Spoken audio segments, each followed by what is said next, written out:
Radioactif. Radioactif, la radio qui libère la parole des jeunes.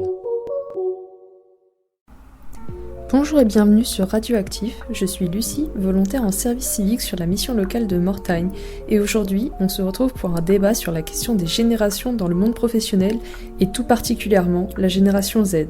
Du coup là, on va passer à un aspect un peu moins question-réponse, et plus, pas un débat, mais on entend beaucoup parler, surtout sur les réseaux sociaux à l'heure actuelle, de la génération Z, auquel on fait tous les 5 parties. Oui.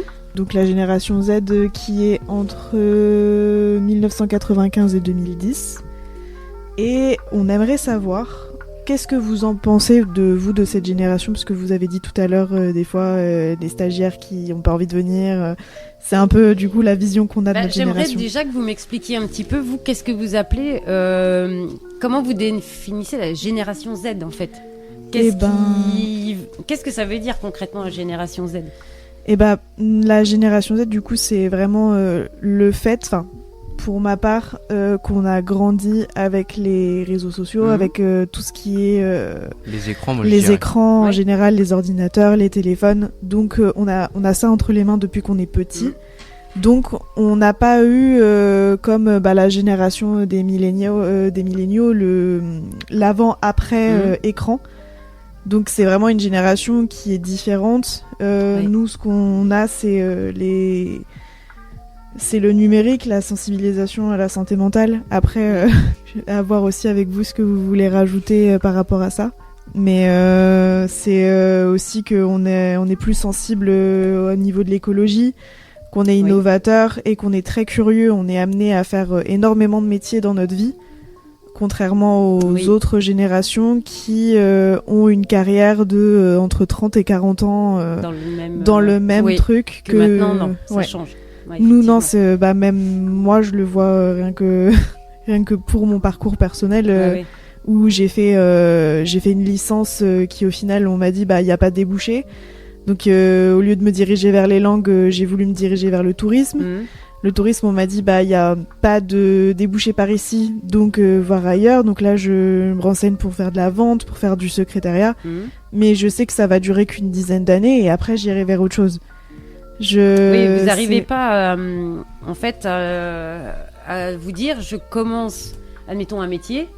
On va partir soit sur la vente ou le secrétariat, et de se dire, je fais ça jusqu'à la retraite. Ouais, non, c'est pas possible. Ça change, qu'il y a un nouveau challenge, en fait. C'est ça. Ouais, ça, c'est sûr que ça a changé. Ouais. Bon, moi, après, c'est pareil. Je suis pas de la génération Z, je suis celle d'avant, mais j'ai fait plusieurs métiers. Parce que je trouve que c'est toujours intéressant d'apprendre autre chose. Au bout d'un moment, ça, je pense aussi que, pour en venir juste sur ce poste-là de travail, ça dépend des caractères. Il y a des gens qui vont se contenter de rester dans la même boîte pendant X temps parce que ça leur convient bien comme ça. Et puis d'autres où, ce qui est un peu mon cas, c'est que quand j'ai fait un petit peu trop le tour de la question, je m'ennuie et que j'ai besoin d'apprendre autre chose.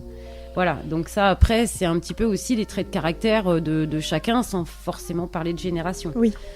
Mais bon, je trouve que c'est intéressant parce que ça, on se remet en question à chaque fois et à tout âge. Oui, c'est ça. Ouais. Moi, ce que j'allais dire, c'est que c'est vrai que pendant mes années de fac, du coup, j'avais un job étudiant à côté, j'en ai eu plusieurs. Et la question qui revenait beaucoup, et c'est là où je l'ai beaucoup ressenti, c'est la question du fait que quand on va pas bien mentalement ou même physiquement, parce que du coup je suis de la génération où le Covid, j'ai eu mon bac sous Covid, j'ai passé mes premières années de fac à distance, donc par Zoom. Ça a vraiment été remis en avant par des gens de mon âge et moins par d'autres générations. Après, c'est vraiment mon point de vue. Ou dès qu'on était malade et que, par exemple, on n'allait pas à la fac ou qu'on n'allait pas au travail, on trouvait pas ça normal d'être pénalisé parce qu'on n'était juste pas bien. Et la question s'est soulevée un peu à ce moment-là de mon côté. Et je me suis dit que c'est pas une question que j'entendais, par exemple, avec mes frères et sœurs qui sont de la génération des milléniaux. Avec mes parents, c'était t'es malade, tu vas quand même travailler. Voilà.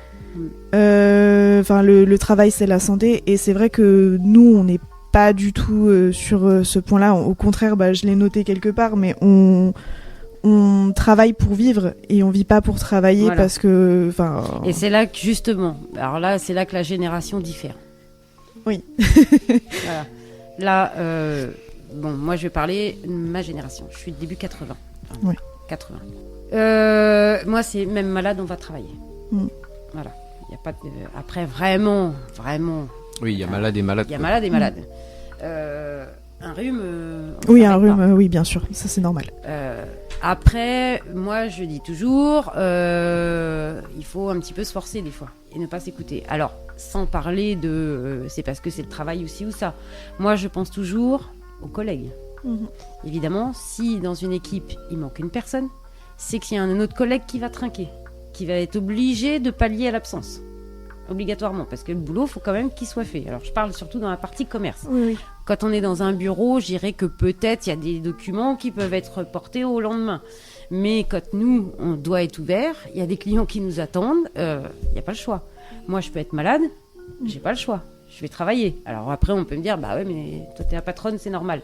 Mais il y a des fois où je vous cache pas que je resterais bien tranquillement à la maison sous ma couette et me refaire une journée, mais sauf que je peux pas. Parce que je ne veux pas non plus que mon équipe soit obligée de pallier à mon absence. Pénaliser, quoi. Donc après, voilà, c'est là que ça diffère, que oui, effectivement, il n'y a pas que le travail. Mais je trouve maintenant, alors après, je ne sais pas si ça fera partie des questions, mais que on s'écoute un peu trop facilement et que le travail vient vraiment en dernière priorité. C'est un peu mon ressenti sur les dernières expériences au niveau du personnel que j'ai eu et où on se pose plus la question justement du travail et des obligations qu'on a. Parce qu'évidemment, donc, quand on est malade, alors je parle vraiment malade, 42 fièvres, qu'on vomit, etc., là évidemment, on va pas les contaminer les autres en plus, mais maintenant, j'ai un peu mal à la tête, j'ai un rhume, je viens pas travailler. Je suis un peu fatiguée du coup, donc j'ai mal dormi cette nuit, donc je viens pas travailler. Ça, moi, c'est une chose que j'ai du mal à entendre. Voilà, après... Mais ce qui est totalement compréhensible, hein, au contraire, on est au courant qu'il n'y a pas encore eu d'équilibre qui a été fait entre du coup les deux visions de je suis malade, je vais travailler, je suis malade, je vais pas travailler.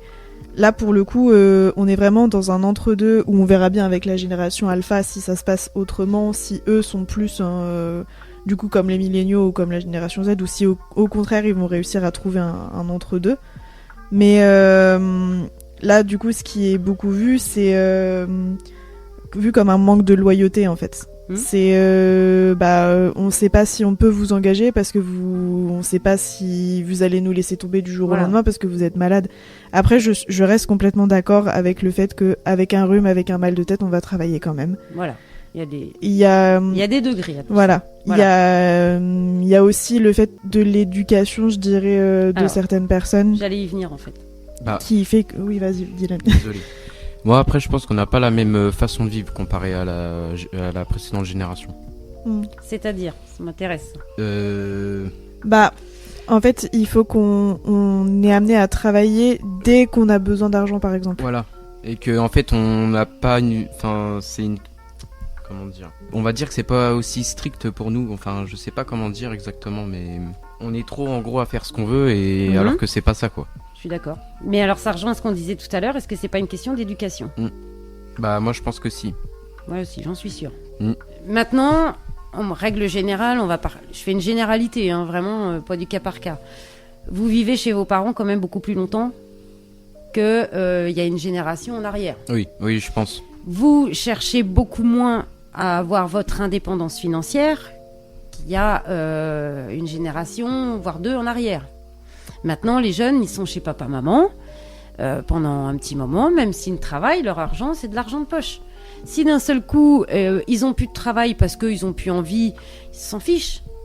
Ils ont quand même à manger sur la table tous les jours, ils ont un toit sur la tête et ils sont chauffés. Je pense qu'on veut tout avoir sans rien faire, en gros. Ou pas donc, grand-chose. En fait, beaucoup moins se fatiguer. Moi, je suis partie de chez mes parents, j'avais 17 ans et demi.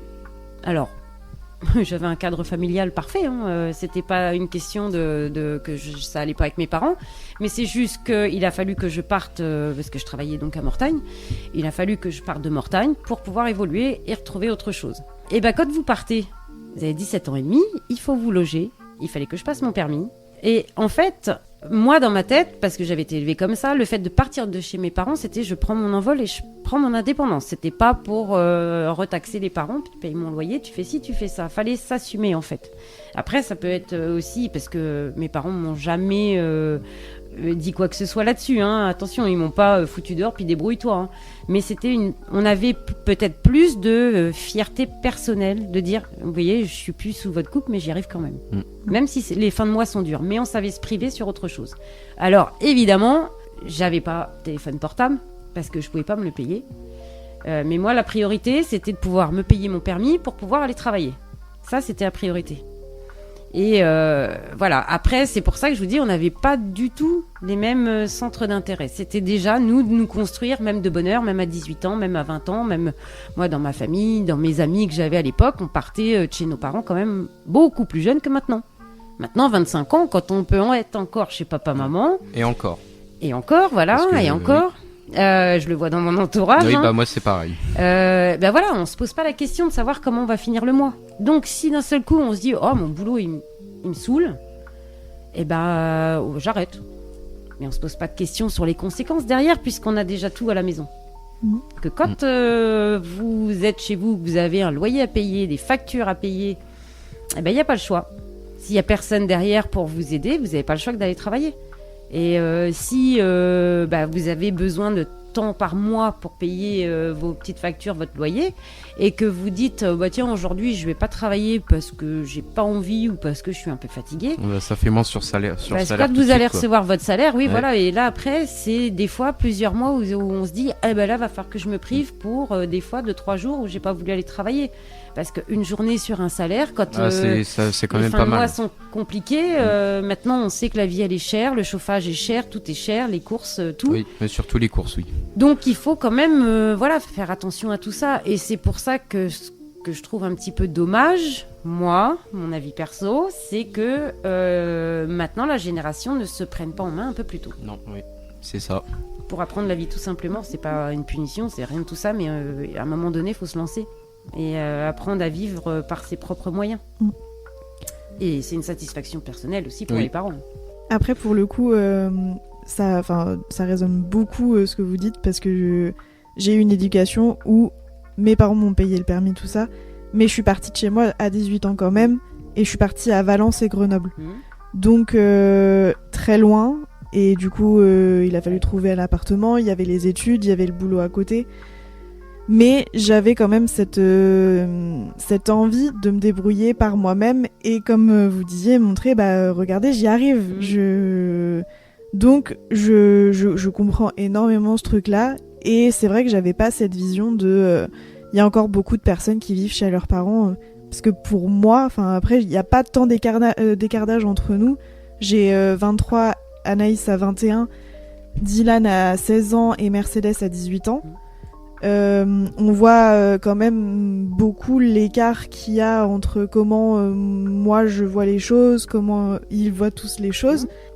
C'est très intéressant en fait à voir cette différence entre nous tous, quoi. Oui, tout à fait. Puis chacun son parcours, donc. Et alors là où je rejoins aussi un petit peu, il y a maintenant pour les études vous êtes obligé de partir loin, les 3/4 du temps. Ce que je trouve des fois compliqué quand on a 18 ans. De se retrouver comme une ville comme Grenoble. Là, par contre, je comprends qu'à un moment donné, on a besoin quand même encore de nos parents. Moi, je vais parler évidemment pour moi et puis un petit peu ce que j'ai vécu avec les copains, les copines. On partait quand même beaucoup moins loin. Enfin, il y a 30 ans, on partait pas faire des études à Grenoble ou au pire, on allait à Caen. On avait un petit coup de blues le week-end, on revenait chez papa-maman, on prenait un petit coup de train ou autre, mais on n'avait pas ce fait de partir à l'autre bout de la France parce qu'évidemment maintenant les écoles elles sont rares ou c'est sur concours ou il n'y a pas le choix. Et ça je comprends aussi que ça peut être compliqué de se construire dans une autre ville. Moi je l'ai bien vécu parce que justement en fait ça m'a permis de vraiment prendre mon indépendance et de me dire j'y arrive. Pourtant, j'étais un bébé, j'avais 18 ans, c'était en 2020 en plus, donc au moment des confinements. Ouais, en plus. mais je l'ai très bien vécu, j'en garde de super bons souvenirs et en fait ça m'a aidé à me construire.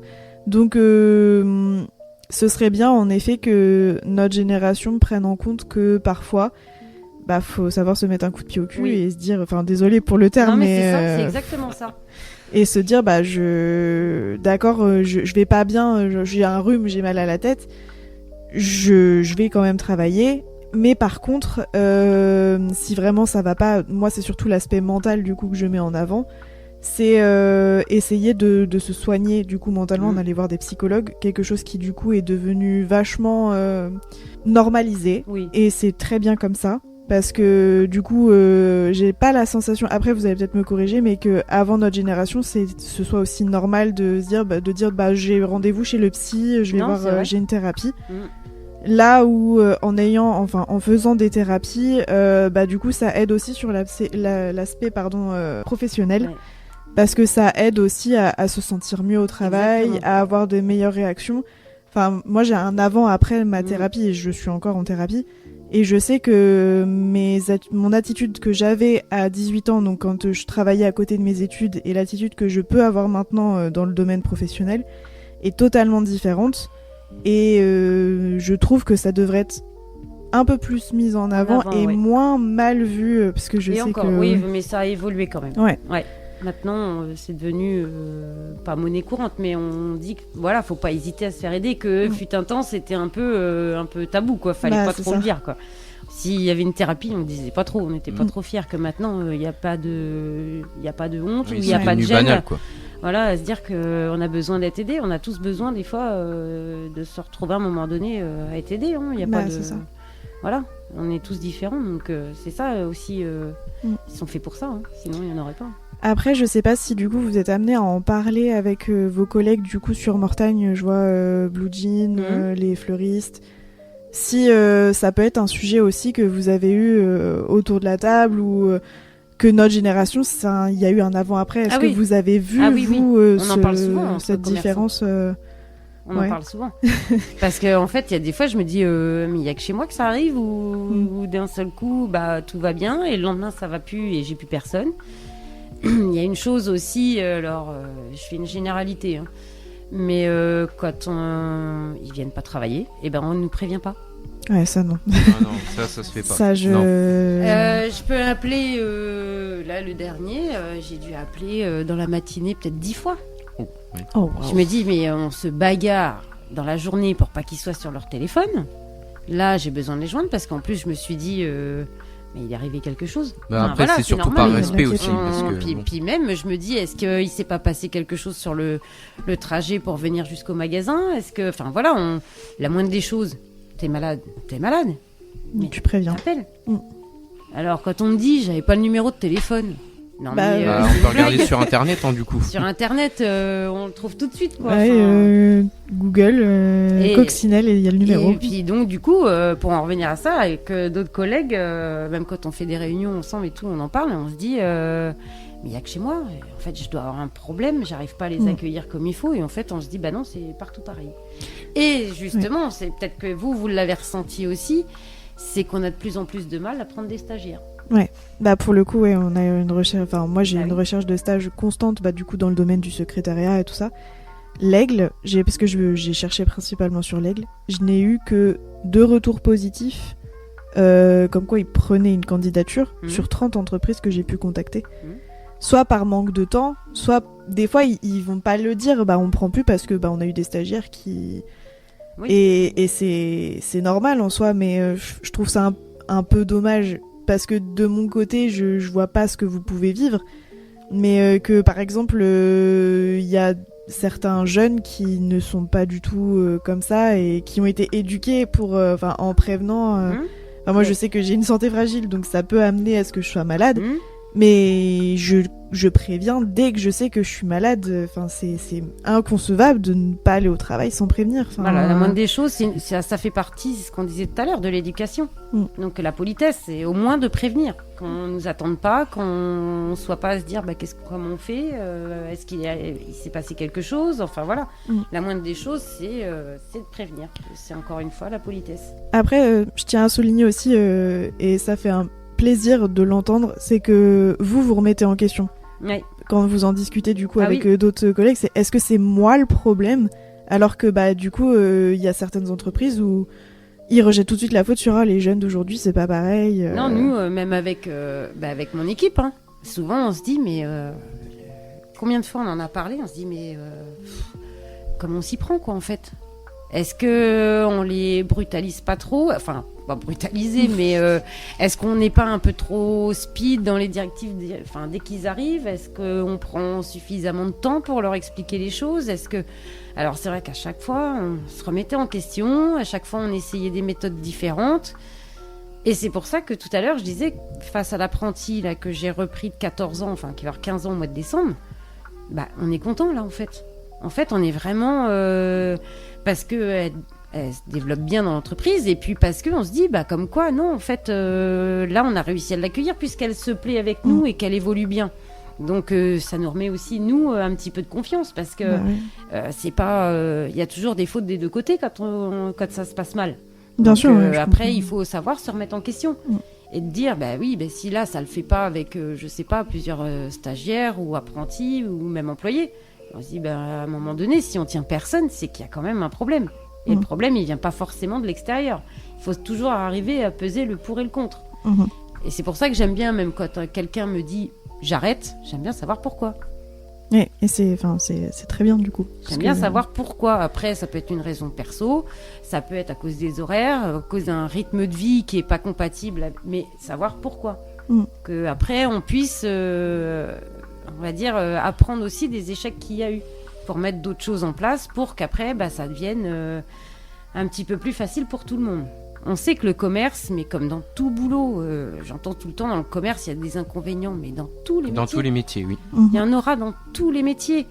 Et il faut savoir, ce qu'on veut dans la vie, en fait. Clairement, si, admettons, le commerce, on se dit, oui, ça me plaît, mais les horaires, c'est un petit peu en décalé. Il faut travailler les week-ends. Oui. Mais il faut savoir, est-ce qu'on préfère faire un travail... Moi, j'ai toujours fait du commerce, parce que j'aime ça. Et après, ce qu'il faut savoir, c'est est-ce que je préfère faire un métier qui ne me plaît pas, mais je me dis, j'ai les horaires que je veux, j'ai tous mes week-ends, mais par contre, je fais juste un boulot, on va dire, alimentaire, parce que je veux juste une paye. Moi, je trouve que c'est triste d'aller au travail le matin, dans n'importe quelle branche, sans aimer ce qu'on fait. Sans se dire... qu'est-ce que je vais pouvoir apporter aujourd'hui au niveau de mon travail pour que ça m'amène une satisfaction personnelle. Moi, je parle pas que, même avec le magasin, avec l'équipe, on va pas forcément parler que des chiffres. Il n'y a pas que ça. Il faut parler, là, on est content parce qu'on a eu un bon retour de ceci. On est content parce que ça s'est bien passé. Et on est content parce que tout le monde s'entend bien. Ouais, encore une fois, en règle générale, quand on vient dans votre magasin, donc déjà on est bien accueilli, et ça se ressent que vous vous entendez bien en fait. Oui, voilà, il faut. Et quand il y a un petit différend, quand il y a une tension, faut pas rêver, il y en a toujours. Il y a des moments où il y a des petites. Il faut tout de suite. Là, j'interviens sans. On n'a pas besoin de se fâcher. Oui. Mais de dire réglez vos problèmes, faut parler. Et ça, dans n'importe quelle entreprise, n'importe quel métier, le dialogue. On ne peut pas être tous toujours sur la même longueur d'onde. On ne peut pas être toujours en pleine forme. Et on peut avoir des passages dans la vie qui, d'un seul coup, font que vous avez un coup de mou. Et que si vous ne voulez pas en parler, moi je dis toujours ça, c'est un choix perso. On n'est pas obligé de tout déballer au boulot. Mais il faut juste dire, expliquer le pourquoi en ce moment ça ne va pas. Et dans ces cas-là, après, tout se passe bien. On n'a pas besoin de se fâcher. Moi, je dis tout le temps que je ne veux pas d'histoire au sein de l'équipe parce qu'on est une petite boîte. On serait 50 ou 100 personnes. Je n'irais pas voir chaque personne pour dire comment ça va ce matin, quoi. Mais il faut toujours essayer d'avoir une harmonie entre nous. Ouais. Et c'est pour ça que s'il y en a d'un seul coup qui ne sont pas en forme, soit malades, ou morales, ou n'importe quoi, se dire j'ai un collègue ou une équipe qui va pouvoir seconder un petit peu et l'épauler pour laisser un peu souffler. Voilà. C'est pour ça que ça, c'est hyper important dans n'importe quel boulot. Mais pour ça, faut aimer ce qu'on fait. Bien sûr, ouais.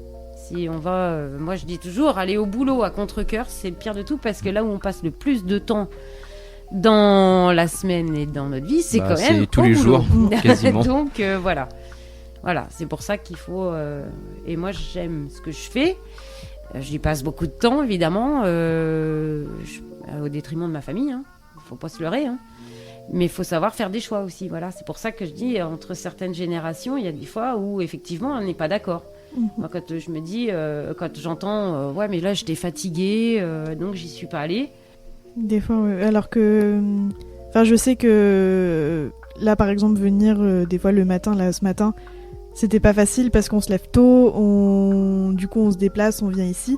Mais au final, on a passé une super matinée tous les 4. Et des fois, c'est savoir se dire ça, c'est j'ai la flemme, mais j'y vais et je vais passer un bon moment et voilà. Et puis oui, mais la flemme, on en aura toujours de la flemme. À un moment donné, on peut pas être toujours au top.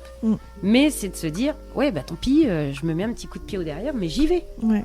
Et ben de toute façon, de rester à la maison à ruminer ou dans le canapé, ça arrangera jamais le problème. Puis c'est surtout que ça fait encore plus de problèmes d'avoir ça. Tout à fait. Donc, on rumine de trop et le tout c'est de s'ouvrir aux autres et enfin après on est tous différents, hein. Je donne pas de leçons, hein, mais non, bien sûr. Mais c'est mon avis, quoi. C'est mon avis personnel. Moi je suis très d'accord avec ce que vous dites là-dessus. Enfin, je vous dis, ça résonne. Là où il y a d'autres générations qui va vous dire bah oui, mais nous, le métier qui nous plaît, on va pas arriver à l'atteindre parce qu'on nous accepte pas, parce qu'il y a des études et qu'on nous demande d'avoir de l'expérience alors qu'on sort des études. Et ça, c'est quelque chose qui est beaucoup ressorti et qu'on voit beaucoup sur les réseaux sociaux. Des gens qui disent on me laisse pas ma chance parce que je sors d'études et c'est assez frustrant, quoi. Ça, je suis d'accord. C'est vrai que des fois, quand je regarde même un peu ce qui se passe sur les annonces ou autres et qu'on demande tant d'expérience exigée, je me dis oui, c'est bien d'avoir de l'expérience, hein, ça je dis pas le contraire, mais quand on sort des études, évidemment, il faut bien se la faire, l'expérience. Elle va pas arriver toute seule. Donc il faut toujours laisser une chance en fait à la personne, du moment qu'elle rentre un petit peu dans le cadre de ce que vous recherchez. Ouais. Moi, pour vous dire, j'ai repris quelqu'un au mois de juin, donc un poste en CDI 39 heures. Donc c'est une femme de 42 ans qui n'avait jamais fait de commerce. Elle avait été dans le secrétariat, elle s'ennuyait, elle en avait marre, donc voilà, d'où reconversion. Elle arrivait chez nous parce qu'elle avait besoin justement de voir des gens, de changer de tête un petit peu, de pouvoir discuter avec les gens tout simplement, quoi. Et puis voilà, ça se passe très bien, elle est très accueillante au magasin avec tout le monde. Et pourquoi elle n'avait pas d'expérience dans la vente, donc il faut quand même lui laisser sa chance, quoi. Et ça se passe bien. Et puis c'est à ça que ça sert du coup quand on a une période d'essai, voilà, voir exactement. Si ça correspond aussi autant pour l'employeur que pour l'employé. Exactement. Et de temps à autre, les employeurs et les employés ont tendance à oublier que c'est fait pour ça. Et ils se disent pour les employés c'est il faut absolument que j'aille en dehors de ça, et j'oublie un peu que c'est pas ce que je veux faire. Et pour l'employeur, je sais pas trop comment ça se passe, mais j'ai la sensation que on est vraiment sur la sellette quand on est dans cette période-là, alors que c'est vraiment pour voir si ça le fait ou pas, quoi. Ça sert à ça, la période d'essai. Ça sert à ça, on signe un contrat, on sait qu'il y a une période d'essai, et là, faut être clair dès le départ, de se dire, si moi, de mon côté, ça le fait pas, ou si vous, de votre côté, ça le fait pas, top, on arrête là. Il n'y a pas d'ambiguïté. Vaut mieux justement se dire, au bout d'un mois, admettons d'essai, se dire, ce boulot-là, il n'est pas pour moi, vaut mieux que j'arrête. Vaut mieux faire comme ça, le patron, il est au courant, il anticipe, et puis il recherche quelqu'un d'autre, que de dire, je vais continuer, mais ça ne me plaît pas, et ce qui fait qu'automatiquement, il y aura des absences, il y aura des tensions, et ça, on ne peut pas évoluer comme ça. Bien sûr. C'est pour ça que je dis, il faut arriver à trouver un boulot où on y va avec de l'envie, quoi. Sinon... je vois pas ce qu'il y a de passionnant à aller au boulot le matin. Oui. Se lever tous les jours pour dire je vais faire un truc qui me plaît pas, le temps est long. Hein. Le temps est long. C'est un défi pour le coup de trouver. Parce qu'on nous demande très jeune, vous voulez faire quoi Je vois, quand j'étais au collège, on a commencé à me le demander. Donc moi, c'était pas du tout. Je voulais être doubleuse de voix à la base. Ah oui.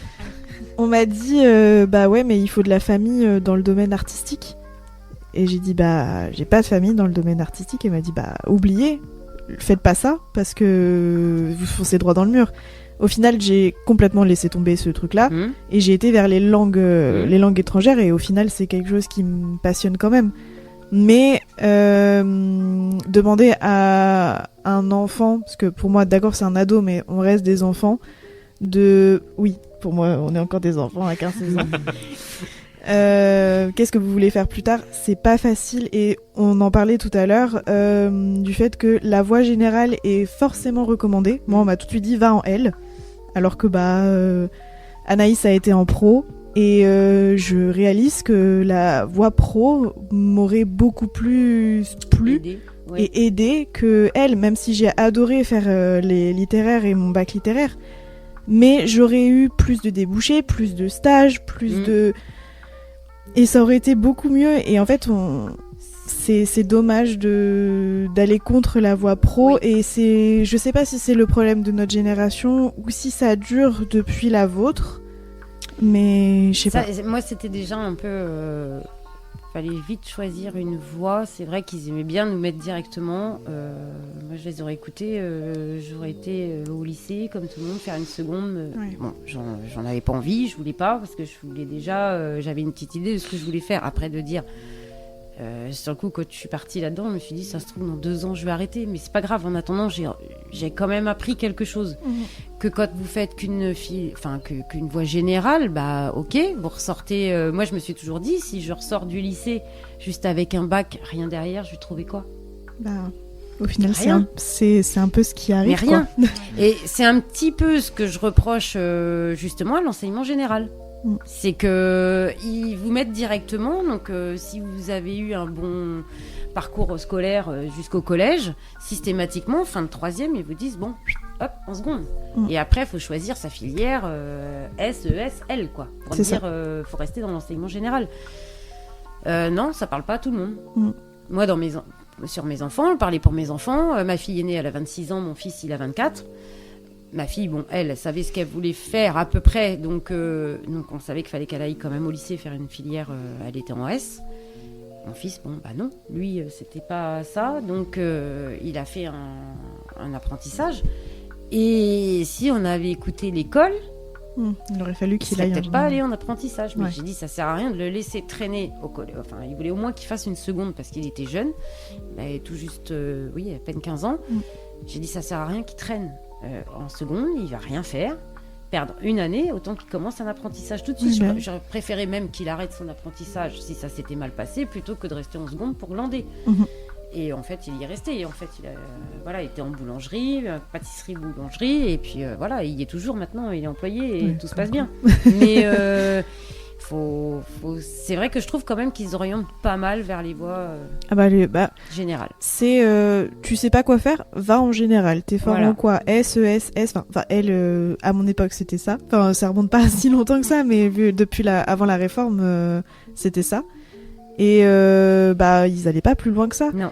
Et je pense que si j'avais dit je vais aller vers le pro, étant donné que j'avais un très bon niveau, on m'aurait certainement dit non. Voilà. Pourquoi ? Alors que par exemple toi Anaïs, t'avais un peu des moins bons résultats, on t'a tout de suite dit t'as pas le niveau d'aller en général, tu vas en pro. Ouais, c'est ça. Donc non, je trouve ça dommage. Après, si tu veux revenir un peu sur ton parcours. Moi du coup j'ai fait un bac pro gestion administration. Et après, je suis partie en BTS comptabilité gestion que j'ai arrêté début 2e année. D'accord. Et depuis, je recherche des stages, un emploi. Et donc, pourquoi t'as arrêté du coup ? Parce que c'était pas... En fait, c'était le stage et j'ai juste un problème à aller vers les employeurs. D'accord. Et c'était beaucoup trop pesant pour moi. Mais depuis quelques temps, j'essaye de plus en plus d'aller vers les employeurs. Ouais. Ouais, ça évidemment, c'est pas facile quand on a un obstacle à aller... Parce que, après, même si quelqu'un se déplace pour vous, moi je le vois au magasin, si c'est des fois des parents qui viennent me voir, est-ce que vous allez prendre mon fils ou ma fille en stage, mais que je vois pas la personne, c'est non. C'est mal vu, ouais. Voilà, il faut absolument qu'on rencontre, ou par téléphone. Je sais pas si vous avez fait des recherches comme ça d'emploi, à juste passer des coups de fil. Oui, j'en ai fait 33 moi d'affilée, donc... Moi je prends pas. Après, le mieux, c'est de se présenter, quoi. Oui, après, évidemment, si la personne n'est pas de Mortagne, qui n'est pas véhiculée, et qui m'appelle, qui me dit est-ce que vous prenez en stage, et j'ai des stages à faire, est-ce qu'on peut se rencontrer ? Dans ces cas-là, on fixe un créneau qui arrange tout le monde pour se rencontrer. Mais alors moi, les 3/4, et c'est pas des mensonges, les 3/4 du temps, on passe un coup de fil. Oui, bonjour, est-ce que vous recherchez des stagiaires ? Bah, déjà, le mieux, c'est de se présenter, quoi. Alors je dis, pas spécialement. Bon, bah d'accord, merci. Voilà, fin de l'histoire.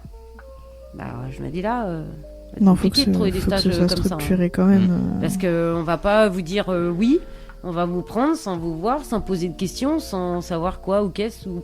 Bah non, dans ces cas-là, non. Voilà. C'est vrai que le mieux, c'est de se déplacer. Si on peut pas se déplacer, parce qu'évidemment, quand on n'est pas sur place, on va pas faire que ça, mais de se dire au moins, je suis à la recherche d'un stage, enfin expliquer un petit peu son truc. Est-ce que ce serait possible de vous rencontrer pour que je me présente ? Enfin voilà, et c'est fixer un créneau. Mais par téléphone ou envoyer juste un mail, moi perso, je fais pas. Je prends pas. Et puis c'est vrai que déjà, les dates de stage, bah, malgré tout, quand on a les établissements scolaires qui sortent leurs dates, donc moi à Mortagne, je travaille avec le lycée Jean Monnet et puis la MFR. Ouais. Là, tout le monde arrive en masse, là. Je peux venir faire un stage, je peux venir. Donc là, les plannings, dès le mois de septembre-octobre, d'un seul coup, je vois les dates de stage qui arrivent. Bon, bah voilà, on en prend, mais après, je peux pas en prendre plus que... Bah, bien sûr, de toute façon. Et fut un temps, je le fais plus non plus, j'en prenais 2 à la fois, quand vraiment, il y avait beaucoup de jeunes qui arrivaient avec leurs dates. Et j'ai vu en prendre de la même classe. Bon, non. C'est intense, quoi. Bah, parce que j'avais un peu l'impression d'être la nounou, quoi. Ouais, c'est ça. Parce qu'en général, quand c'est une personne qui est dans ta classe, bah tu rigoles, tu prends pas la chose au sérieux. Ouais. En fait, vous restez entre vous quand c'est comme ça. Enfin, ouais, c'est ça. ouais, Les c'est stagiaires, ça. moi, ils restaient entre eux comme en classe. Donc, quand je les cherchais, des fois, je dis, bah, ils sont où Parce que j'en prends un avec moi en livraison à domicile ou autre, comme ça, ils voient autre chose. Je dis, ils sont encore ensemble, voilà, dans le fond du magasin, là, et puis, donc ça, je le fais plus, et c'est vrai que du coup, j'en prends moins. J'en prends moins parce que déjà, je vais pas prendre des stagiaires pour prendre des stagiaires, pour faire bien, si j'ai rien à leur faire, ou si j'ai pas le temps de m'en occuper. Il faut quand même être là, il faut quand même leur expliquer comment fonctionne le magasin, comment on fait les choses. Parce que sinon, c'est comme ça qu'il y a des erreurs et qu'après, on peut le payer aussi. Moi, je pense surtout à mon rayon frais avec les dates, etc. Quand il faut leur expliquer 10 fois qu'il faut faire des rotations. Après, c'est pas compliqué, quoi.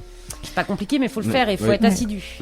Et puis là, la question de la flemme, Là, j'ai la flemme de faire non mais ça prend trop de temps d'enlever et non, puis remettre. nous, en cas de contrôle, bah oui, bah bien sûr, c'est vous qui. Il y a des conséquences quoi après là-dessus, donc. Mais enfin bon, voilà. Après, c'est pour ça que j'en prends quand même, j'en prends moins aussi.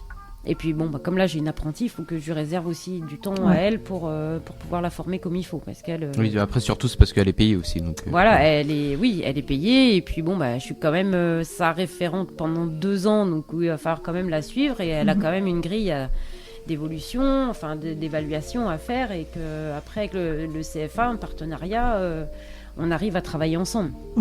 Donc il faut quand même la suivre. Même si elle se débrouille très bien, mais il faut quand même être là pour avoir le temps d'apprendre, et ça paraît tout simple quand les gens viennent au magasin, ils disent c'est pas un métier compliqué. C'est pas un métier compliqué, mais il y a plein de choses à voir et à savoir. Donc c'est comme tout, comme dans tous les métiers, il y a plein de petites choses à voir. Mais c'est pas compliqué, mais il faut le savoir et le faire. Parce que je peux vous dire que les clients, ils vous ratent pas s'il y a un truc qui est pas fait comme il faut. Ah ouais, ça. Et puis voilà, mais c'est normal. Et puis l'image de marque du magasin. La propreté, etc. Il faut être à cheval, quoi. Bah, c'est aussi la réputation. Si le magasin il convient pas à tout le monde. On peut jamais plaire à tout le monde. Oui, après, oui. On peut jamais plaire à tout le monde, mais il faut essayer de faire au mieux. Voilà, c'est tout. Parce qu'on avait la question, on avait réfléchi à une question, on en avait une bonne panoplie, on a fait un tri. Et parmi ces questions-là, il y avait quelle est la réputation de votre entreprise. Et au final, on a été chercher de nous-mêmes, on a vu sur Google, et on a vu que les avis étaient très positifs. Il y en a eu un qui était négatif où il y a une réponse, vous êtes venu quand ? Donc on voit que vous essayez quand même de chercher la solution. Oui, avec les avis, parce que alors ça, on n'aime pas entendre. Bah oui, bien sûr. Et les gens, ils peuvent dire un peu tout ce qu'ils veulent sans vraiment savoir. Donc, parce qu'en fait, j'avais eu c'est arrivé 2 fois. Et en peu de temps... il me semble que j'ai vu 2 avis, 1 étoile. Et je dis, tiens, bon, une fois, ça peut arriver, voilà, c'est pas très grave. Puis une autre fois où je me suis dit, mais qu'est-ce que c'est parce que franchement, mais tout était faux. En plus, c'est pour ça que j'avais répondu à l'avis en disant, venez me voir. On en discute parce que je me dis, mais s'il y a des gens qui ne nous connaissent pas et qui tombent sur ce genre de commentaires, ils vont nous prendre pour des truands, quoi. Parce que là, c'était, vous vendez 5 € un paquet de gâteaux, enfin, des granolas, pour rien citer. Mais j'ai dit, mais où c'est qu'ils ont été chercher ça Et puis bon, après, quand on répond gentiment en disant, je vous invite juste à venir me rencontrer, on en discute et tout ça, il y a peut-être eu un malentendu, je vois jamais personne. Oui. C'est la facilité. Après, voilà, faut en prendre et en laisser dans les avis parce que il y a des fois, c'est pas toujours judicieux, mais ça donne un peu quand même une idée. Puis à savoir, il y a des gens, ils passent leur journée à mettre des avis négatifs partout, parce que mon papa tenait un commerce et des avis négatifs, il y en a eu un dernièrement, alors que l'établissement était fermé.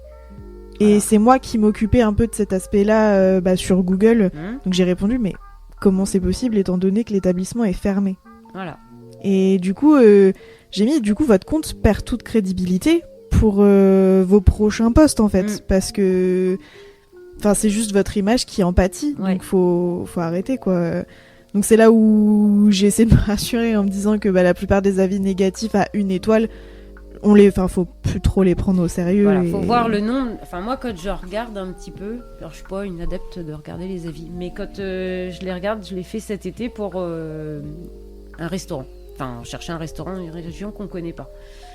Évidemment, si il y a que sur 50 avis, s'il y en a que 2 ou 3 de négatifs, on se dit c'est quand même une bonne moyenne. On peut pas plaire à tout le monde, donc il y a peut-être eu des mécontents, mais comme partout, je veux dire. Mais après, s'il y a que des avis négatifs, là, on se dit, il y a un problème. Il faut pas non plus se fier qu'à ça. Enfin, après, chacun fait comme il veut, mais moi, je vais pas me fier qu'à ça non plus. Mais n'empêche que quand on en a un négatif, ça fait pas plaisir. Même si c'est derrière un écran, même si moi je suis pas fan d'avoir 1 étoile. Quand je vois ça arriver, j'aime pas trop. Mais bon, après voilà, c'est pas grave. Ça donne quand même une idée. Voilà, c'est un baromètre de l'estimation du magasin. Mais après, moi je préfère. J'avais des stagiaires qui avaient fait comme ça une petite enquête de satisfaction. Et donc les gens anonymes, ils avaient mis ça dans des petites boîtes et c'était après sympa aussi de faire le petit dépouillement ensemble, faire des petites statistiques et de voir un peu où on se trouvait sans parler forcément d'internet et de gens qui viennent de je sais pas d'où et qu'on connaît pas, quoi. Là c'était vraiment au sein du magasin, donc c'était sympa. Ouais, c'est très bien. De manière, c'est bien parce que vous avez des clients réguliers. Eux, ça permet aussi de vous dire qu'ils sont contents. Oui, puis on avait demandé aussi à ce qu'ils nous marquent s'il y avait des points améliorés ou s'ils cherchaient à avoir des nouveautés ou ce qu'ils nous suggéraient, en fait, leurs suggestions. Et c'était intéressant parce que d'une génération à l'autre, encore une fois, une question de génération, on ne retrouvait pas les mêmes trucs, mais c'était sympa. Et c'est pour ça qu'après, on fait le tri et on se dit, faut aussi répondre à une clientèle 3e âge et des plus jeunes, les jeunes familles et... faut essayer de faire pour tout le monde en fait. Et c'est ça qui est sympa. Donc, mais encore une fois, je vais me répéter, mais quand on aime ce qu'on fait, on essaye toujours de chercher à faire un peu plus ou voilà. Après, je vous dis, on n'est pas parfait et ce sera jamais parfait. Il y a des gens qui vont pas aimer, d'autres qui vont aimer et puis voilà. Mais il faut faire une bonne moyenne, quoi. Surtout que vous avez Mortagne, c'est une clientèle globalement parisienne, surtout le week-end. Ouais, le week-end. Donc on le sait que ce sera pas des clients qui viennent d'ici. Ouais, non. Enfin bon, depuis le Covid, les Parisiens ils sont pas là que le week-end. Ils ont aménagé un peu, je pense, leur maison secondaire, ouais. Ils sont avec le télétravail et tout ça qui s'est mis en place, la fibre qui a été quand même passée pas mal chez nous, ça a aidé pour qu'ils soient là davantage. Alors ceux qui ont des jeunes enfants et qui sont à l'école, non, ils sont tenus par l'école, mais on voit la différence à chaque vacances scolaires, où là ils sont plus ici que, à mon avis, à Paris. Et maintenant, le lundi, avant on n'en avait pas de Parisiens, enfin ils repartaient direct, que maintenant le lundi, on en a encore et ils arrivent, avant ils arrivaient le vendredi soir, mais assez tard, maintenant ils arrivent plus le jeudi soir. Donc il y a vraiment... niveau commerce 2 jours, mine de rien, entre le lundi et le vendredi où ils sont là. Ça fait une différence même pour vous en fait, ça fait plus de clients, c'est même mieux. Ouais, carrément. Et puis maintenant, il y en a aussi, les femmes sont restées ici avec les enfants parce qu'ils sont scolarisés dans les petites écoles ici, tranquilles, et les maris avec le télétravail font que 2 navettes par semaine à Paris, quoi. Okay. Donc voilà, le Covid, il a changé aussi les habitudes de vie. Donc tant mieux pour nous. Oui, c'est vrai. Dans nos petites villes, c'est très bien. Du coup, pour revenir à l'aspect génération Z, j'ai relevé du coup les défis et critiques qu'on a envers notre génération. Donc autant du côté de notre génération que des autres envers nous. Donc nous, on est frustrés du fait que, comme je disais tout à l'heure, il y a des attentes élevées par rapport à quand on vient travailler ou quand on fait des stages. On veut on attend de nous d'avoir une progression très rapide, d'apprendre rapidement et en fait de pas faire perdre du temps à l'employeur en règle générale. Ce qui est bien, ce qui est positif de ce côté-là, c'est qu'on est une génération, après je sais pas si c'est pour toutes les mêmes, mais où on apprend très très vite. Donc on assimile très vite les choses. Peut-être que je me trompe, mais c'est ce que j'ai beaucoup relevé. Mais c'est vrai que ça peut engager une frustration de la part de notre génération, où on se dit on n'est pas des machines en fait, on est là pour apprendre. Donc je sais pas si vous avez eu des retours à ce sujet-là ou pas. Après je pense pas, vu ce que vous nous avez dit, vous avez pas l'air d'être comme ça, donc. Non, je suis pas d'accord sur tout là-dessus. Mais c'est ça qui est intéressant, c'est que oui, alors vous apprenez certainement vite plein de choses. Après, je trouve, et ça, j'ai l'impression d'être une vieille quand je parle comme ça, mais je trouve que vous retenez pas moins. Oui. C'est pas que vous retenez pas, vous retenez moins. Donc c'est-à-dire que oui, vous avez plein d'infos, mais moins approfondies. Et ça, pour moi, on m'enlèvera pas que ça vient des téléphones et tout ce qui est des écrans, etc., où on est habitué de spoiler. Et dans le boulot, j'ai l'impression que c'est pareil. Sauf que, oui, je sais, on supervise en fait. Mais vous répétez souvent la même chose en fait. De là à l'approfondir et de retenir la chose jusqu'au bout, non. En fait, il y a toujours une partie qui est zappée. Et des fois, j'ai l'impression qu'ils sont comme sur les écrans. Voilà. Oui, j'ai retenu, mais que le minimum. Et donc, moi, je trouve qu'il manque des bases. Déjà dans l'enseignement général, sur le vocabulaire, par rapport à moi, mon époque, où le calcul mental, c'était les petites additions, les trucs comme ça, on le faisait de tête, que maintenant, c'est, je sais pas, tu me déduis ça, je sors mon téléphone. Mais sortez pas vos téléphones, il y a des trucs, ça se fait de tête. Et pour moi, moins on fait travailler sa mémoire et moins on retient. Oui, ça c'est vraiment un défi, déjà notamment avec ChatGPT, où en fait on réfléchit de moins en moins par nous-mêmes. Il faut que tout aille très vite. Enfin, moi je le vois moi-même, dès qu'il faut que je cherche par exemple une recette ou quelque chose, ou je commence par rechercher sur Google un truc simple, je vois que Google n'a pas la réponse, ça va pas assez vite pour moi, je vais demander à ChatGPT parce qu'il va plus vite. Et en fait, j'ai l'impression que c'est comme vous disiez, le fait de scroller, on a des shots d'endorphine, on est tout le temps stimulé. Voilà. Et on c'est la dopamine. La dopamine, pardon. Et le fait de moins en moins être patient, je pense que c'est lié à ça en partie. Oui, c'est sûr. Et donc du coup, le calcul mental, moi je sais que je suis pas très forte en ça parce que du coup j'ai arrêté les maths en seconde, donc ça remonte à loin. J'ai jamais été très forte en maths. Mais si je vois que j'y arrive pas en 2 secondes, ça va me frustrer, je vais avoir peur d'avoir honte, donc oui, je vais préférer... Et du coup, après, voilà, faut que ça aille vite, sinon, d'un seul coup, vous laissez tomber, en fait. C'est ça. Non, je vais pas y arriver, je laisse tomber. Exactement, je cherche la facilité, mon téléphone dans la poche, pour avoir la réponse. Non, en fait. Il y a des fois, il vaut mieux dire, non, tu vas caler 5 minutes, mais non, réfléchis. Ouais. Et bon, après, peut-être que c'est vous qui avez raison, parce que peut-être qu'après, on vous demandera pas de réfléchir comme nous, on demande. Enfin, je veux dire qu'après, le monde, la technologie, dans tous les boulots, ça va avancer. On vous demandera peut-être moins de réfléchir, je sais pas. Oui, mais après, le problème, je pense, c'est qu'on développe moins notre cerveau. Ah, mais c'est sûr. Ah mais c'est sûr. Ça, c'est sûr. Moi, j'en suis... Mais quand je vois même l'orthographe... Oui, ça... moi, ça va, je suis calé là-dessus, mais... Mais il y a des fois, je me dis, j'ai vu... Ça m'est arrivé 2 fois, je crois, que je pouvais même pas lire le rapport de stage. Ah oui. Tellement il y avait de fautes, où je me suis dit, mais là, je lui avais dit à cette jeune, j'écoute, tu reprends ton cahier, tu me le ramènes demain. Essaye au moins de corriger tes fautes, parce qu'il y a des fois, alors pas de ponctuation, puis alors j'écris comme ça se prononce, c'est incompréhensible. Moi, j'arrive même pas à comprendre, en fait, puis au bout d'un moment, je décroche. Donc, j'avais dit, le mieux, c'est que déjà, même pour rendre ton rapport de stage à ta prof, un peu de correction, elle me fait, ouais, mais je suis nulle en orthographe. Non, mais ça, je l'entends, ok. Maintenant, justement, avec les correcteurs d'orthographe sur Internet, c'est pas compliqué de faire la saisie du texte et puis essayer de se poser les bonnes questions. C'est juste que je veux pas réfléchir, je te rends ça comme ça. Bah non.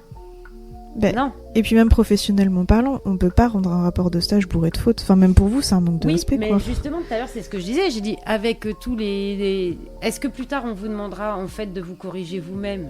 Bah non, parce que le téléphone va le toujours fera. trop vite. Après, c'est parce que ça y est, je me sens vieille. Grâce à vous. Merci. Désolée. Mais est-ce qu'on vous demandera de savoir écrire ? C'est pas sûr. Moi, aujourd'hui, ça me choque. Mais après, peut-être qu'on vous demandera pas. Mais moi, je sais que quand des fois, j'ai des commandes clients à préparer le matin et puis je lui dis... alors, je vais citer un exemple, hein, mais la cliente, là où je livre une école, elle veut 15 kilos de bananes. Alors là, j'avais l'impression d'être en CP avec quelqu'un de 20 ans. La cliente veut 15 kilos de bananes. Le colis qui arrive, qui est neuf, il en fait 18. Et je la vois, elle me vide tout le colis. J'ai dit, vide pas tout le colis. Faut retirer 3 kilos. Tire 3 kilos. Bah, elle a pas su me dire. Et téléphone. Bah non. Et quelqu'un qui avait un diplôme, qui avait un CAP, qui avait un BP. C'est un un peu brevet abusé, professionnel. Là. Et là, je me suis dit, quand même, nous, c'était en primaire qu'on apprenait ça. Ouais. Et maintenant, je trouve que les fondamentaux sont pas non plus approfondis comme à mon époque, quoi. Non, là-dessus, l'éducation, on est d'accord, il y a... je pense que...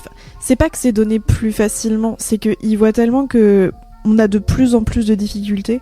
Donc plutôt que de chercher la source du problème, ils se disent tant pis. On va la faciliter. Trop de laisser aller, moi je dis. On va la faciliter tout le temps et je suis pas sûre qu'après. Mais qu'est-ce qu'on nous demandera plus tard ? Ça va tellement vite là avec tout ce qu'il y a sur Internet, les applications. Ouais. C'est ça, la facilité, ça dure qu'un temps. Après, ça devient plus compliqué. Alors moi, parce que je suis les années 80, je me dis j'ai encore besoin de, même si j'ai une recherche à faire, bien sûr, Google, on s'en sert tous les jours, c'est indispensable, mais que ce soit au niveau de la compta, au niveau de l'administration, au niveau de tout plein de trucs, il y a des choses que quand je sais pas, je regarde sur Internet, mais je vais pas prendre une application d'intelligence artificielle pour dire tiens, rédige-moi tel courrier. Je sais que si je le fais faire, et des fois ça se voit. Je vais regarder le résultat que ça me sort, mais je vais pas le retenir. Parce que c'est pas moi qui va l'avoir fait, qui va rédiger le courrier ou qui va avoir fait la démarche de remplir telle ou telle déclaration sans avoir réfléchi. C'est pour ça que je tiens encore à le faire. Mais parce que je vous dis, je suis vieille. Je pense pas que ce soit une question de ça. Je pense aussi que c'est une question de comment on a vécu les choses. C'est aussi une question d'habitude. Comparé à maintenant.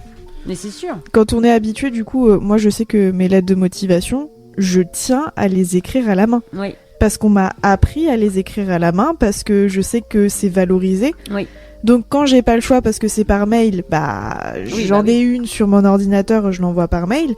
Mais si je peux l'écrire et la donner en main propre, je sais que quand je postulais à Valence et Grenoble, c'était valorisé. Donc j'ai continué et puis de toute façon mes parents m'ont appris à faire comme ça. Donc parce que déjà on voit, alors c'est bête, mais l'application d'une personne par rapport à son écriture. Alors c'est pas évidemment un critère d'embauche, on va pas se fier qu'à ça.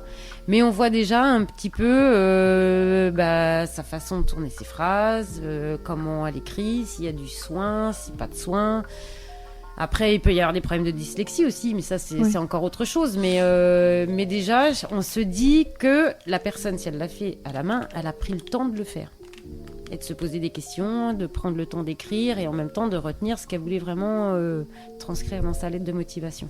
Que quand c'est sur ordinateur, maintenant oui, avec tous les réseaux là, on fait un copier-coller, toc, terminé, on envoie ça et puis... Après la plupart du temps ça se voit parce qu'il y a des choses trop poussées qu'on ne penserait pas écrire. Oui, c'est sûr. Moi je préfère encore avoir une lettre de motivation manuscrite. Et puis je pense la plupart des employeurs préfèrent. Je pense. Même si, des fois, ils les lisent campagne, pas, quoi. mais... Oui, mais moi perso, si je reçois si j'ai une lettre de motivation qui est déposée au magasin, alors des fois évidemment les pauvres ils viennent, je suis pas là parce que je suis en livraison à domicile, mais je me dis déjà ils ont fait l'effort de venir et d'écrire leur lettre. Si je la reçois par mail, oui, je dis tiens, j'ai une demande de stage. Hop, histoire classée. Parce que après je vais passer sur un autre mail, je vais oublier et voilà, c'est juste que je prends pas le temps de le garder. Ouais. Sur une pile ou de prendre le soin de l'imprimer, etc. Quand on me le donne, je le mets de côté et je me dis quand je vais avoir besoin, moi j'ai ça sous le coude. Oui. Bon. Après, mais c'est que moi, hein. C'est parce que... Non, mais c'est très intéressant de savoir votre point de vue parce que pour le coup, je sais que j'appelle les entreprises pour leur demander du coup si je peux leur déposer ma candidature, mais ça permet d'avoir une autre vision et de se dire c'est plus valorisé d'y aller. Oui, vas-y quoi, enfin c'est mieux. Ouais. Quand on peut, c'est mieux. Mais après, c'est pas le cas de tout le monde. C'est vrai que les transports, et puis ici, on n'est pas aidé, on n'a pas beaucoup de transports en commun non plus. Si on n'a pas le permis ou autre pour se déplacer, aller d'une ville à l'autre, je sais qu'ici, c'est pas facile pour ça. Vraiment pas facile. Mais bon, après en grande ville, c'est pas, il y a des transports, mais des fois c'est pas plus simple non plus parce que on connaît pas ou. Ouais. Et puis grande ville, c'est forcément, enfin, du moins c'est comme ça que ça se passait à Valence et Grenoble, c'est beaucoup par mail. Oui, oui. Quand je me déplaçais pour y aller, surtout en boulangerie, on me disait non, plutôt je vais vous donner une adresse mail, envoyez-nous plutôt par mail, parce que les employeurs sont pas forcément là en fait. Oui, voilà, c'est ça. Donc c'est plus facile. Oui, parce qu'après ça dépend aussi. C'est vrai que s'ils ont plusieurs, admettons même enseigne ou magasin, oui, vous n'allez pas vous déplacer pour voir. Oui. Enfin, les employés, ils vont vous dire non, envoyez par mail ou autre. Donc c'est vrai que ça. Dans les grandes villes, c'est encore différent de chez nous à la campagne, quoi. Et puis nous ici, tout le monde se connaît quand même plus ou moins. Oui. Donc les grandes villes, c'est plus impersonnel. Que là, c'est oui, mais je connais ta sœur, je connais ton père, machin. Enfin voilà, on connaît tout le monde ici, donc c'est plus facile des fois de se dire tiens, viens. Souvent, quand je prends des stagiaires, c'est parce qu'automatiquement je connais les parents ou les frères et sœurs. Enfin voilà, c'est souvent aussi comme ça que ça se fait. Et puis par le biais des écoles, même si je connais pas les jeunes, mais je connais les profs, je connais un petit peu la façon que ça travaille dans cette école-là. Donc après, c'est ça. Enfin, il n'y a pas de règle en fait. On a juste. Oui, il faut faire comme on le sent et puis au pire des cas faire des deux manières. Mais après, même pour vous, moi je dis toujours faites-le comme vous le sentez, mais pour pas avoir de regrets aussi derrière. Dire ouais, mais là j'ai peut-être pas été assez. Je sais pas, je me suis peut-être pas assez donné pour avoir telle ou telle opportunité. Ou... Après, de toute façon, même s'il y a des échecs, on apprend nos échecs. Ouais, c'est donc c'est jamais négatif. Jamais négatif. Mais c'est comme ça qu'on avance. Ouais. Du coup, tout à l'heure, on a parlé du manque de loyauté, donc du turnover très poussé qu'on peut avoir par ici, je pense surtout. Du fait qu'on change plus d'emploi, qu'on est moins attaché à notre travail. Donc ça, on a vu, donc je vais pas revenir dessus. C'est vrai qu'on est... Dites-moi si vous êtes d'accord ou pas, parce que ça, je crois que j'en ai pas parlé. On est une génération qui a besoin de flexibilité et d'équilibre vie pro, vie perso. Et donc, du coup, des horaires flexibles, du télétravail, bien-être au travail, surtout. Et si jamais on a une vie de famille à la maison, on a tendance à plus vouloir privilégier notre vie de famille plutôt que le travail. Est-ce que vous avez déjà eu des employés qui vous ont fait part de ce genre d'envie et surtout au bien-être au travail? Est-ce qu'il y a eu des changements entre les générations et du coup lesquelles? Alors, oui. Oui, parce que là, j'ai une des salariées, ça fait 37 ans qu'elle est là, dans le magasin. Oui. Un changement de patron. Et donc là, évidemment, j'ai des plus jeunes. Et oui, effectivement, on est obligé. Enfin, moi, quand j'ai repris le magasin, pour citer un exemple, quand j'ai vu leur salle de pause, j'ai dit, mais c'est pas une salle de pause, c'est un placard. Enfin, j'ai dit, mais c'est fini cette époque où, en fait, vous allez prendre votre pause dans une pièce qui fait 2 mètres carrés et vous avez même pas une fenêtre quoi. C'est juste pas possible. Voilà, donc tout ça, voilà, j'ai refait une salle de pause avec tout ce qu'il faut pour qu'elles soient bien le temps qu'elles fassent leur petite pause tranquille, mais à un endroit où elles sont bien, où j'ai mis tout le confort, normal, ce qu'on trouve partout quoi. Mais avant, elles n'avaient pas ça. Et donc pour rejoindre justement le problème sur la vie de famille, qui n'est pas un problème, c'est juste normal. Oui. Donc moi, parce que nous, on a quand même des horaires d'ouverture assez larges. Oui. Donc il nous faut quelqu'un... nous, les heures de présence commencent de 6h30 le matin jusqu'à presque 20h. On ferme à 19h30, mais après, le temps de faire les caisses, de boucler vraiment le magasin. Donc moi, je suis là jusqu'à 20h. Bon, les filles, on ferme à 19h30, 19h40, elles sont parties. Mais donc, il y a une des filles qui est là et qui a eu un enfant il y a 2 ans, donc un bébé, pour l'arranger au niveau des frais de garde, parce qu'on sait que ça coûte cher. Donc, elle m'a donné le planning c'est pour citer un exemple, mais le planning de son mari qui travaille en usine, qui fait des équipes. Ok. Donc, en fait, elle m'a donné son planning à lui, et moi, en fonction des horaires d'équipe de son mari, je lui fais ses horaires à elle, en sachant ce qu'il l'arrange. Alors, je dis pas que ça, c'est du boulot. Ça va qu'on ait une petite boîte, parce que je pourrais pas. Non. Parce que là, je m'arrache un peu les cheveux. Mm. Mais après, donc, elles savent que nous, en règle générale, c'est comme ça qu'on travaille. Quand on est du matin, on fait que des journées continues. Ok. Donc, parce que là, la personne qui est là, je disais, depuis 37 ans en question, elle habite à côté de Verneuil. Ah oui, donc ça lui fait de la route. Je vais pas lui dire, tu fais 8h30 le matin jusqu'à 12h30, revenir à 14h30 jusqu'à 19h30. Ouais. Donc, elle est soit du matin, donc 7h30, 14h30, ou 6h30 quand c'est des grosses journées de livraison. Et après, donc à 14h30 ou 13h30, ça dépend, elle quitte le magasin et elle revient que le lendemain après-midi. Donc, ce qui fait qu'elle a une après-midi de congé, plus le lendemain matin, pour revenir le lendemain après-midi. Et quand elle est de l'après-midi, après, elle retravaille le matin. Voilà, on fait soit du matin, soit de l'après-midi, mais toujours avec une journée de décalage. Et nous, on est ouvert le dimanche. Oui. On est ouvert 7 jours sur 7, en fait. Donc, c'est pour ça qu'il faut trouver l'équilibre de tout le monde. Donc, le dimanche, elle travaille un dimanche par mois. Donc, avant, elle travaillait quasiment tous les dimanches, avant que je reprenne. Et j'ai dit, ça, c'est pas possible. On ne peut pas leur imposer ça. Donc, elle travaille un dimanche par mois. C'est moi qui pallie, justement, parce que moi, je suis là tous les dimanches, mais et par roulement. Toujours en roulement. Bon, pour leur aménager déjà les frais de carburant, parce que de revenir à faire du coupé, évidemment, ça fait revenir exprès à Mortagne, même si on n'habite pas loin, mais c'est toujours des petites navettes quand même qui pèsent. Et puis voilà, comme ça leur laisse du temps libre. C'est surtout ça en fait, c'est de se dire, elles ont soit une après-midi de congé ou une matinée, mais elles ont du temps libre pour fixer leurs rendez-vous médicaux, pour fixer... Donc, les rendez-vous médicaux, j'ai dit dès que vous arrivez à en avoir, vous les prenez et nous on s'adapte au planning après parce que c'est compliqué à avoir. Mais voilà, c'est pour ça comme on est une petite boîte, on peut s'autoriser tout ça. Mais puis pour le coup, vous êtes vraiment une boîte très saine parce que c'est la première fois que j'entends ça de la part d'une entreprise que vous vous adaptez justement à vos employés, vous les valorisez quoi. Oui. Si on veut les garder, il faut. Il faut que tout le monde... moi, je dis toujours qu'il faut arriver à trouver l'équilibre de chacun. Si on veut garder une bonne équipe. Là, actuellement, j'ai vraiment une bonne équipe où ça roule bien. Voilà, chacun sait ce qu'il a à faire. Arrive le matin, tout, ça y est, c'est en route, ça roule, quoi. Et quand on a ça, c'est le boulot, il se fait, c'est fluide. Même s'il y a des coups de speed, mais on sait que tout le monde va speeder en même temps.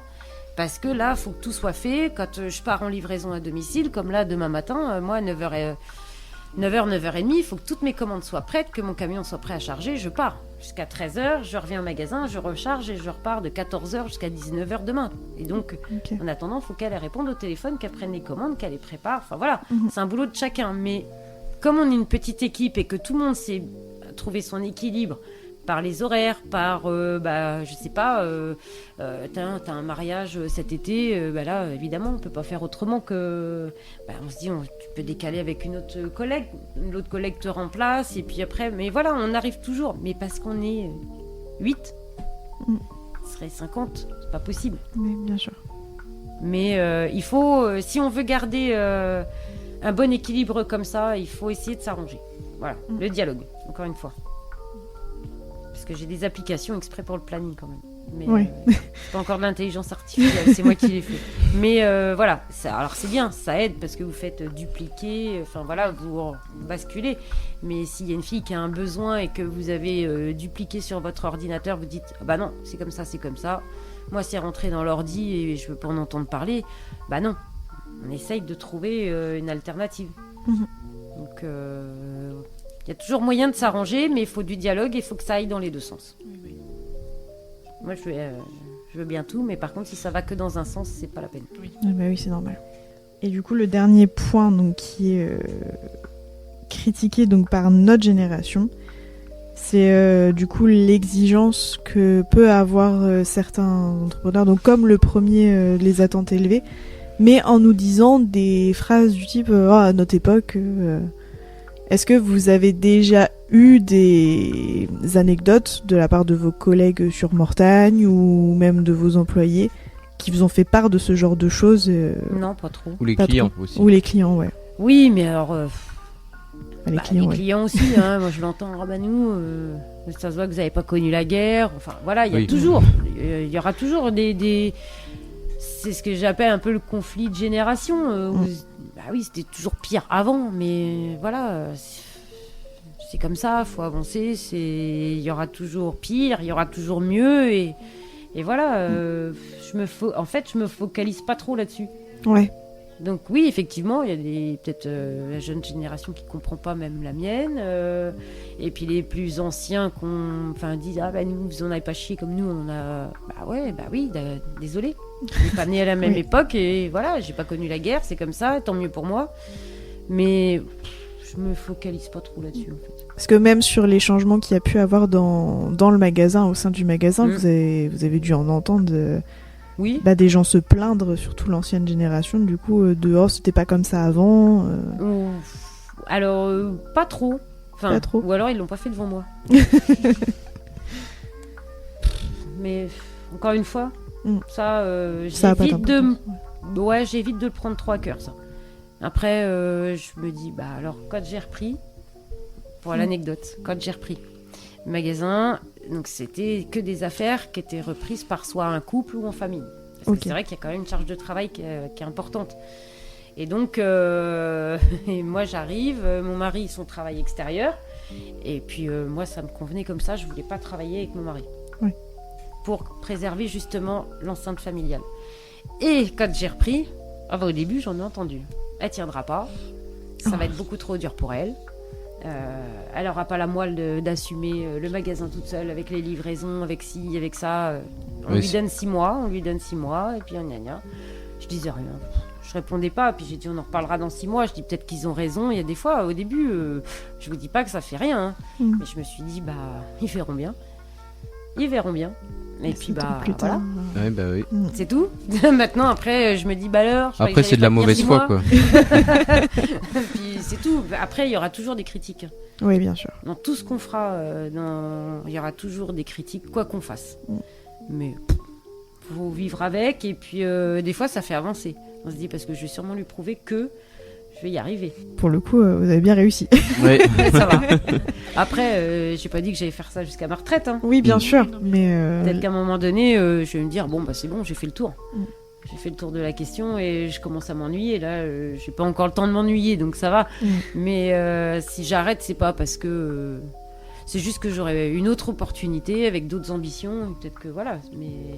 Et après, j'ai rien. Enfin, je cherche pas à prouver quoi que ce soit, même aux gens un petit peu au début qui avaient tendance à dire qu'il n'y arrivera pas. Je fais les choses comme bon me semble. En priorité, c'est pour mon ambition personnelle, pour ma famille, pour tout ça.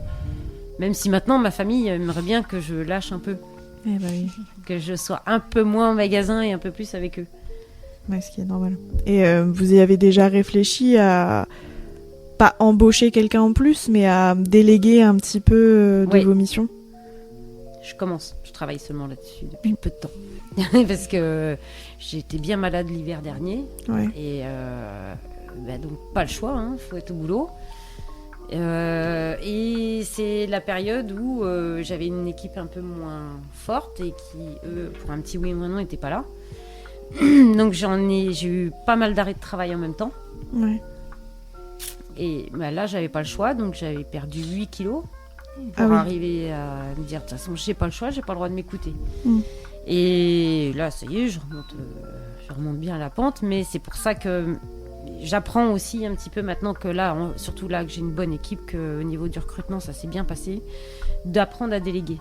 Et ça, du coup, c'est un peu plus compliqué quand on n'avait pas toutes les personnes en place Enfin, on pouvait pas trop déléguer avant, ce qui fait qu'on est habitué de tout gérer. Et maintenant, c'est un travail sur moi-même, en fait. C'est même pas une question de mon équipe.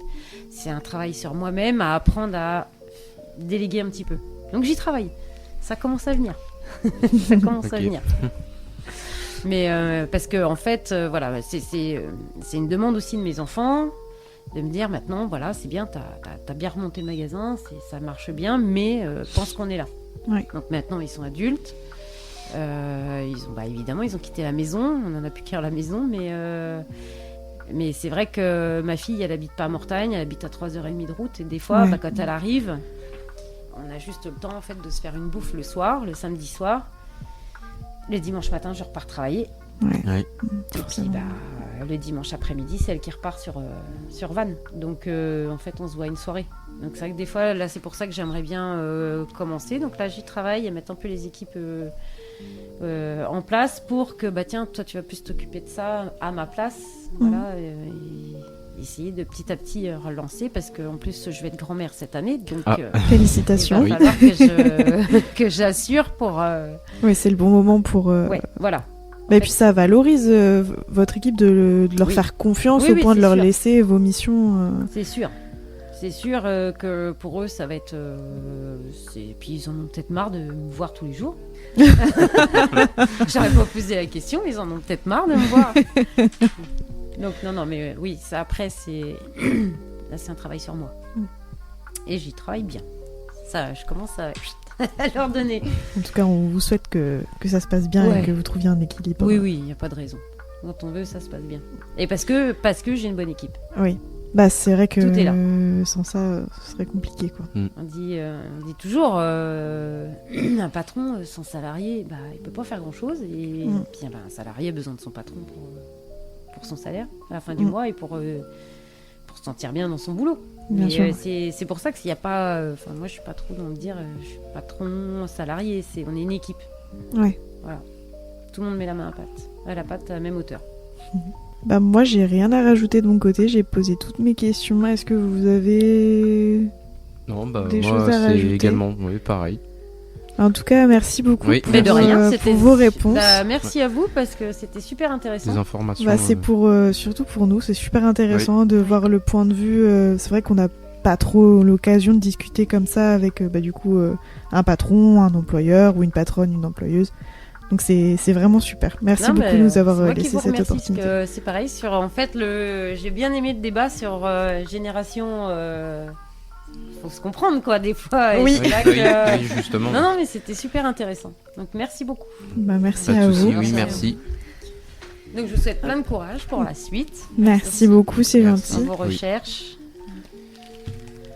Nous remercions Cindy Vaudron à nouveau pour cette interview qui était très très intéressante pour nous. En conclusion, on peut donc définir la génération comme une génération qui regroupe les personnes nées entre la fin des années 90 et le début des années 2010. Elle succède la génération Y, donc les milléniaux dont Madame Vaudron fait partie, et précède la génération Alpha, dont nous n'avons pas encore beaucoup d'informations, puisqu'ils sont encore à l'école. On peut retenir donc deux aspects concernant notre génération. L'aspect positif, donc la facilité avec le numérique, la sensibilisation à la santé mentale et à l'écologie, le fait que nous sommes innovateurs et curieux, mais un aspect aussi négatif, car on est vu comme ayant un manque de loyauté avec un turnover élevé. On change beaucoup plus d'emplois parce qu'on est moins attaché à la carrière. On travaille pour vivre et non l'inverse, comme je l'ai dit pendant l'interview. On a beaucoup de critiques, car on a des points de vue différents entre les générations. On peut avoir des réflexions du type « à notre époque ». Et les employeurs ont souvent des souhaits et des attentes élevées pour une progression rapide, quand on préfère privilégier l'apprentissage et l'efficacité, donc ça peut souvent avoir un aspect, de frustration pour notre génération. Ce qu'on peut aussi retenir de cette interview, c'est que on a pu voir la différence de notre génération, donc la génération Z, face à la génération des milléniaux. En termes d'éducation, on n'a pas eu la même éducation. Nous, la génération Z, on est amenés à être logés chez nos parents beaucoup plus longtemps que les générations précédentes. Ce qui amène à avoir une perception différente de l'argent et donc une perception différente du travail. Parce qu'on n'a pas de charges, on n'a pas forcément des choses à payer à part nos loisirs. Et donc on peut quitter nos jobs sans répercussion. Donc ça laisse une mauvaise image de notre génération. On a une notion du travail qui est différente par rapport à celle, encore une fois, celle des milléniaux. Quand la génération avant la nôtre travaillait pour prouver qu'ils étaient capables de le faire parce qu'il n'y avait pas le choix aussi. Quand nous, on est amené à travailler plus tard et on est amené à travailler pour avoir de l'expérience ou plus faire des stages dans le cadre de nos études. Quelque chose qu'on a retenu aussi, c'est que pour les employeurs, les jeunes d'aujourd'hui, ce n'est pas une généralité bien entendu, et pour Madame Vaudron, les jeunes qu'elle a eus l'ont beaucoup laissé tomber du jour au lendemain sans prévenir. Il y avait beaucoup de problèmes avec l'utilisation du téléphone, le fait qu'ils ont du mal à le lâcher, je reprends du coup ces termes. Pendant les heures de travail, on parle. Et elle a aussi remarqué qu'on retient beaucoup moins bien les infos, même si on les apprend plus vite, qu'il faut se répéter plusieurs fois pour assimiler l'information. On remarque aussi du coup que le métier d'être patronne, c'est pas toujours facile, que elle y passe énormément de son temps et que c'est donc un métier très respectable et très courageux de la part de Madame Vaudron, qui pourtant a eu des réflexions assez négatives du type qu'elle n'allait pas y arriver. Et je pense qu'aujourd'hui, elle nous a prouvé que c'est une excellente patronne qui a mis en avant son personnel et qui met aussi en avant qu'il faut avant tout aimer ce que l'on fait avant de vouloir se forcer à faire quoi que ce soit d'autre. Et c'est la fin de ce débat, on se retrouve très bientôt sur Radioactif. Radioactif. Radioactif, la radio qui libère la parole des jeunes.